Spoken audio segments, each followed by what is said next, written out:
أنا أستأذنكم أنكم تتفضلوا خارج القاعة لمدة 10 دقائق بس لغاية ما نتبادل، ثم هندعوكم للدخول الإعلاني المتين. يلا على بركة الله.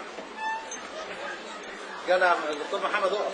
سمعت اللجنة المشكلة من السادة سعيد محمد السيد، أستاذ دكتور حبيب رضا، أستاذ دكتور محمد معوض، بتمام الساعة 6 من مساء يوم الأربعاء الموافق 25/6/2014 المناقشة الطالبة حنان علي حسن محمد الشبيني في الرسالة المقدمة منها للحصول على درجة الماجستير في الإعلام من قسم الإذاعة. وموضوعها كذا كذا، ماشي؟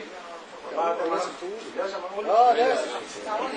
أقول موضوعها العوامل المؤثرة على إعلام مراسلي الإذاعات والقنوات العربية والأجنبية بالقاهرة دراسة مسحية.